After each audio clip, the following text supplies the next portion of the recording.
Hello guys, welcome back to my channel Piyar blog and recipe. কেমন আছো সবাই? আশা করি সকলে ভালো আছো, আমিও বেশ ভালো আছি। আজকের রেসিপিটা একটু বেশ ইউনিক, দেখলে তোমরা বুঝতে পারবে। আশা করি থাম্বনেল দেখে বুঝেছো। তো দেখো কতটা সুন্দর, দেখেছো? বেশ ঘন এবং টেস্টি, সত্যি তাই। বিভিন্ন রকম লস্যি বলো বা কোল্ড ড্রিঙ্কস অথবা মালাই তোমরা খেয়েছো, বাট এইভাবে একবার একটু ইউনিকভাবে খেয়ে দেখো তো, যেটা খেতে যেমন সুন্দর, দেখতে তো সত্যি অসাধারণ। দেখো উপর থেকে আমি ডেকোরেশন করে নিচ্ছি।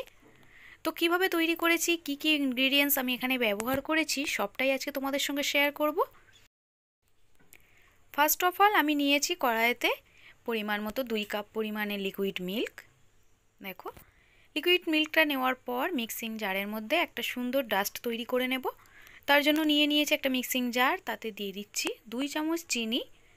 চিনিটা তোমরা তোমাদের স্বাদ অনুযায়ী ব্যবহার করবে, তবে আমি যে পরিমাণটা বলবো তার জন্য কিন্তু এটাই যথেষ্ট। নেক্সট দিয়ে দিলাম একটা এলাচ ফাটিয়ে, কারণ একটা সুন্দর পেস্ট তৈরি করে নেব। দিয়ে দিলাম মিল্ক পাউডার, আর দিয়ে দিচ্ছি সামান্য একটু নুন, যাতে স্বাদটা ব্যালেন্স হয় তার জন্য। নেক্সট একটা ঢাকা চাপা দিয়ে সুন্দর একটা পেস্ট তৈরি করে নেব। তো দেখো আমার পেস্টটা রেডি হয়ে গেছে। ডাস্ট করে নিয়েছি চিনিটা, দেখো এইভাবে করে নিতে হবে কমপ্লিট। নেক্সট এর মধ্যে আবারও অ্যাড করে দেব আমি 6টা 7টা কাজু। দেখো দিয়ে দিলাম কাজু। কাজুটা দেওয়ার পর আবারও একটা সুন্দর পেস্ট করে নেব, পেস্ট না ডাস্ট করে নেব কাজুটাকেও চিনিটার সঙ্গে। এই যে ডাস্টটা রেডি হয়ে গেছে। নেক্সট আগে থেকে যে কড়াইয়ে আমি লিকুইড মিল্কটা রেডি করে রেখেছিলাম, সেই লিকুইড মিল্কের মধ্যে আগে যে ডাস্ট তৈরি করেছি সেই ডাস্টটা তার মধ্যে অ্যাড করে দেব। দেখো এইভাবে অল্প অল্প করে দিয়ে খুব ভালো করে একটা চামচের সাহায্যে এইভাবে মিক্স করে নেব। দেখতে পাচ্ছ, মিক্স করে এটাকে আমি আবারও সাইডে রেখে দেবো। রেখে দেওয়ার পর আবারও কিন্তু মিক্সিং জারে একটা স্মুথ পেস্ট তৈরি করে নেব। তো সেটা কি কি দিয়ে তৈরি করছি সেটা একটু দেখে নাও। আমি এখানে কিছুটা ড্রাই ফ্রুটস ব্যবহার করেছি, যেটা ছিল, যার মধ্যে ছিল আমন্ড, কাজু, ছিল কিছুটা খেজুর, কিশমিশ, সব মিলিয়ে যেটা ড্রাই ফ্রুটসের প্যাকেট হয় সেটা, তা থেকেই আমি নিয়ে এটা তৈরি করেছি। সেটা আমি জল দিয়ে ভিজিয়ে রেখেছিলাম। ভিজিয়ে রাখার পর মিক্সিতে দিয়ে সেই জল সমেত একসঙ্গে একটা সুন্দর পেস্ট তৈরি করে নিয়েছি। এই যে দেখো পেস্টটাও রেডি হয়ে গেছে, দেখতে পাচ্ছ। নেক্সট আবারও এটা কড়াইয়ে মিশিয়ে দেবো একসঙ্গে।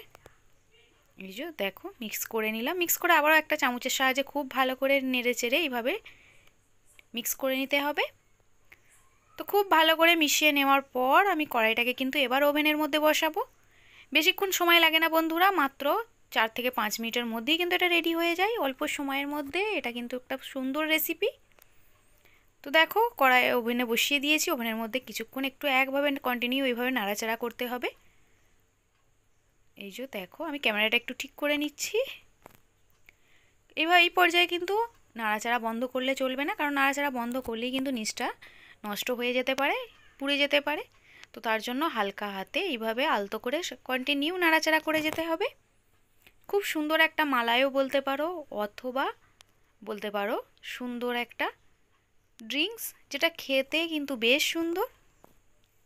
দেখেছো আস্তে আস্তে দেখবে সুন্দর একটা গাঢ় ফর্মে চলে এসেছে। দেখো লিকুইড থেকে, দেখেছো অনেকটাই ঘন হয়ে গেছে। আশা করছি তোমরা বুঝতে পারছো। দেখো জাস্ট দেখো, দেখেছো? আমি কিন্তু পুরো ভিডিওটাই তোমাদের দেখাচ্ছি। দেখো অনেকটাই আগের থেকে অনেকটাই ঘন হয়ে গেছে। একটু খুন্তির সাহায্যে তোমাদের দেখিয়ে দিই। এই যে দেখো, দেখতে পেয়েছো? এই পর্যায়ে ওভেনটা কিন্তু আমরা বন্ধ করে দেব, আর কিন্তু বেশিক্ষণ এটাকে নাড়াচাড়া করব না। আফটার দ্যাট এদিকে ঠান্ডা হয়ে যাওয়ার পর আমি দুটো মাটির পাত্র নিয়েছি, বা মাটির ভাঁড় যেটাকে বলো নিয়েছি। তার মধ্যে লিকুইডগুলো অল্প অল্প করে এইভাবে দিয়ে দেব। দেখো একটা চামচের সাহায্যে অথবা হাতার সাহায্যে, যেটা দিয়ে তোমাদের সম্ভব সেটা দিয়ে একটু একটু করে এই যে এইভাবে ভাঁড়ের মধ্যে দিয়ে দেবে। দেখো খেতে কিন্তু সত্যি দারুণ হয়েছে। তো বন্ধুরা দেখতে দেখতে ভালো লাগলে অবশ্যই কিন্তু আমার চ্যানেলটিকে সাবস্ক্রাইব করো, জাস্ট দেখে চলে যেও না। চলো এটা একটু দেখিয়ে দিই কতটা সুন্দর হয়েছে লিকুইডটা। জাস্ট দেখো, দুর্দান্ত, খেতেও কিন্তু বেশ সুন্দর হয়েছে। দেখেছো লিকুইডটা দেখেই জিভে জল চলে আসছে না? দেখো লস্যিও খেয়েছো তোমরা আশা করি। তো কিন্তু এইভাবে ড্রাই ফ্রুটস দিয়ে কি কখনো খেয়েছো মালাই বা লস্যি? না খেয়ে থাকলে কিন্তু অবশ্যই ট্রাই করো। চলো উপর থেকে এবার একটু ডেকোরেশন করে নেব আমি। এটা অপশনাল, এটা তোমরা তোমাদের ইচ্ছে মতো ডেকোরেশনটা করো। আমি যেগুলো দিয়ে করছি সেগুলো একটু বলে দিই। আমি কিছুটা আমন্ড বাদাম কুচিয়ে নিয়েছি, সেটাই ওপর থেকে দিয়ে দিলাম। আর দিয়ে দেব একটা চেরি কুচিয়ে নিয়েছি, সেই চেরিটাকে রাউন্ড শেপে কেটে নেওয়ার পর সেটা উপর থেকে একটা করে দিয়ে দিলাম। এগুলো জাস্ট অপশনাল, এগুলো তোমরা চাইলে করতেও পারো নাও পারো। তো একটু সাজিয়ে গুছিয়ে দিলে কিন্তু খেতে বেশি ভালো লাগে যে কোনো জিনিস। তো আমি সেই জন্যই একটু সাজিয়ে গুছিয়ে নিলাম। তো দেখো এবার ফাইনাল লুকটা দেখো, দেখতে কতটা সুন্দর হয়েছে না? খেতে কিন্তু তার থেকেও বেশি সুন্দর। তোমরা চাইলে ইজিলি এটা ট্রাই করতে পারো, কোনো রকম কিন্তু ঝামেলা লাগবে না। শুধুমাত্র অল্প একটু ড্রাই ফ্রুটস আর লিকুইড মিল্ক থাকলেই কিন্তু এটা সম্ভব। তো দেখো, দেখেছো কতটা সুন্দর হয়েছে? জাস্ট লুকটা দেখো। চলো উপর থেকে একটু দেখিয়ে দিই। আর খেয়ে তো আমি দেখাবই, তো তার আগে একটু ভালো করে এটার সঙ্গে পরিচয় করিয়ে দিই। দেখেছো কতটা সুন্দর হয়েছে? আমার তো বেশ ভালো লেগেছে এটা তৈরি করে, এবং বাড়ির সকলেই কিন্তু বেশ পছন্দ করেছে। তাই ভাবলাম চলো তোমাদের সঙ্গেও কেন শেয়ার না করে রাখি, তোমাদের সঙ্গেও শেয়ার করি যদি তোমাদেরও সম্ভব হয় এটা তৈরি করে খাওয়ার। তো তোমরা অবশ্যই কিন্তু খেয়ে দেখো এবং আমাকে প্রচুর পরিমাণে কমেন্টস করো, আর প্রচুর প্রচুর শেয়ার করো ফ্রেন্ডস অ্যান্ড ফ্যামিলির মাঝে, যাতে সকলে দেখার সুযোগ পায়। নেক্সট চলো, অনেক তো বক বক করলাম, চলো এবার একটু খেয়ে দেখি কেমন হয়েছে। দেখেছো? খেয়ে দেখার পর তোমাদের বলি কতটা সুন্দর হয়েছে। তো এটা খেতে কিন্তু বেশ সুন্দর হয়েছে বন্ধুরা, সত্যি আমি তো এটাকে খুবই পছন্দ করেছি। তোমরাও কিন্তু আশা করি পছন্দ করবে। তো এটা ট্রাই করো, ভালো লাগলে আমার চ্যানেলটিকে সাবস্ক্রাইব করো।